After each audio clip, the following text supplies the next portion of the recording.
ఏదో అయిపోద్ది అనుకుంటుంటారు కానీ ఏమీ అవ్వదేడా. తర్వాత నేను ఎందుకు ఇంత వచ్చి నేనే పర్సనల్గా చెప్పాల్సి వచ్చిందంటే దీన్ని నెక్స్ట్ లెవెల్కి తీసుకెళ్ళకూడదు అనే ఉద్దేశంతో. రేపు పొద్దున ఏమైనా మాట్లాడతాను నా మీద. ఈ రోజున ఆమెకి అవకాశం ఇవ్వలేదు, నేనేదో ఎమ్మెల్యే చేస్తాను అది ఇది అని చెప్పి ఫేక్ అంతా మాట్లాడిన తర్వాత రేపు పొద్దున ఇంకా ఏమైనా మాట్లాడే అవకాశం ఉంది. అందుకనే నేను నా వాట్సాప్ నేను ఓపెన్గా చూపెట్టాను. నేను అన్నీ రెడీగా ఉన్నా ఇయడానికి మొత్తం నా దగ్గర ఇన్ఫర్మేషన్ అంతా కూడా డిపార్ట్మెంట్కి ఇస్తాను. లీగల్గా డిఫమేషను, లీగల్ తర్వాత పోలీస్ ఎంక్వైరీ 3 ఉంటాయి ఈ విషయంలో. ఈ తెలుగుదేశం పార్టీలో గ్రామస్థాయి నుంచి బలోపేతం చేసుకుంటూ ముందుకెళ్తా ఉన్నాం. ఇంకా అడ్డంకులు సృష్టించే వాళ్ళు చేస్తూనే ఉంటారు. ఈ ఎవరైతే ఈ సోకాల్డ్ ఈ బ్లాక్మెయిలర్ బచ్చా బ్లాక్మెయిలర్, ఇంకోటి చెప్పలేదు మీకు, ఈ బచ్చా బ్లాక్మెయిలరు నాకు ఒక మెసేజ్ పంపించాడు.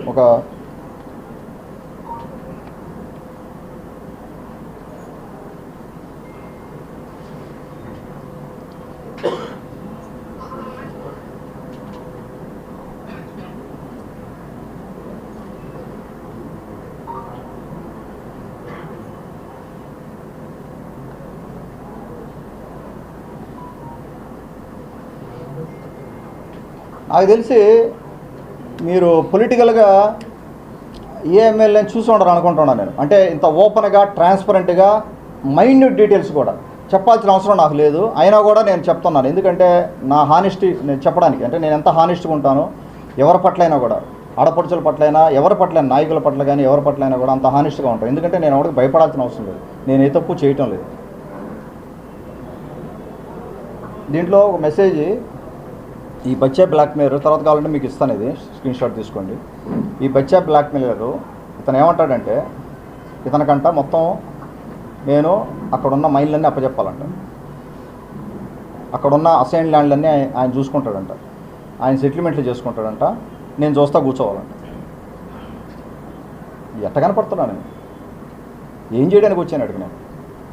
ఈ దరిద్రం చేయడానికి నేను వచ్చింది అడిగి. మైళ్ళు నేను ఇచ్చేది ఏంది నీకు? నాకేం సంబంధం? మైళ్ళు ఇస్తానంట, ఇల్లీగల్గా ఏందేందో చేసుకుంటాడంట, అలాగే అసైన్ ల్యాండ్ చేయాలి అంటే వీళ్ళు అడిగిన వాటికి వీళ్ళు ఏదన్నా అడిగితే వీళ్ళు నేను ఎంకరేజ్ చేయకపోతే, వీళ్ళకేం చేయకపోతే ఈ విధంగా మొదలు పెడతారు. ఇటువంటి పనికి మాలిన వాళ్ళనే అరే నువ్వు నాకు చెప్తున్నాను, నువ్వు దోల తీరుతుంది నీకు, నువ్వేమనుకుంటున్నావు, నీ పేరు కూడా చెప్పట్లేదు కావాలంటే నేను. ఇటువంటివన్నీ అంత దారుణం అంటే ఏం చేయలేకపోతే నీకేం నువ్వు చెప్పే పనికి మాలిన పనులన్నీ చేయలేదని చెప్పి నీ ఇష్టం వచ్చినట్టు చేస్తావా? ఇది ఏం పనిరా నీకు?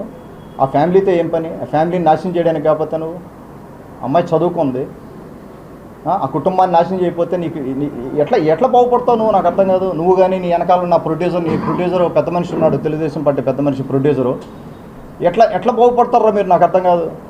కుటుంబాలను నాశనం చేసి ఇప్పుడు అమ్మాయి కుటుంబాన్ని నాశనం చేయబోతున్నారు మీరు. ఆ కుటుంబాన్ని ఇబ్బంది పెడుతున్నారు.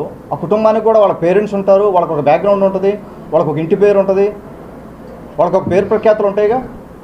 వాళ్ళని కూడా నాశనం చేయడానికి తయారయ్యావు నువ్వు. ఏమనుకుంటున్నారా నువ్వు? దేవుడు పైన చూస్తున్నారు అనుకుంటున్నావు. మొత్తం అన్నీ సెటిల్ చేస్తారు రే, ఏది వదలరు. భగవంతుడు మొత్తం సెటిల్ చేస్తాడు నీకు అన్నీ. నువ్వు 18 నెలల నుంచి నువ్వు అడిగిన చేయలేదని చెప్పి నేను 18 నెలల నుంచి నువ్వు నీ వెనకాల ఉన్న పెద్ద మనిషి మీ ఇష్టం వచ్చినట్టు వీడియోలు చేసి రోజుకి ఈ బచ్చా బ్లాక్మెయిలరు 200 మందికి మొత్తం ఫార్వర్డ్ చేస్తారు. నా దగ్గర మొత్తం ప్రింట్అవుట్ స్క్రీన్ షాట్లు ఉన్నాయి. మొత్తం బ్లూ మీడియా ఛానల్స్కి అన్నిటికీ, మొత్తం సాక్షికి, అన్నిటికీ వాళ్ళు ఎవరైతే సపోర్ట్ చేస్తున్నారో వాటన్నిటికీ కూడా ట్రాన్స్ఫర్ చేస్తూ ఉంటారు. 200 మందికి ఫార్వర్డ్ చేస్తూ ఉంటాడు ఈ పనికిమాల న్యూస్ అంతా. ఒక పార్టీ నీళ్లు తాగుతా నువ్వు పార్టీలో ఉండి పార్టీ నిన్ను ఆదరిస్తే పార్టీకి అగెనిస్ట్గా ఉదయగిరి నియోజకవర్గంలో నువ్వు పనిచేస్తున్నావా? ఇదేరా నీకు నేర్పిన సంస్కారం? సిగ్గుండాలరా నీకు? సిగ్గుండాలి.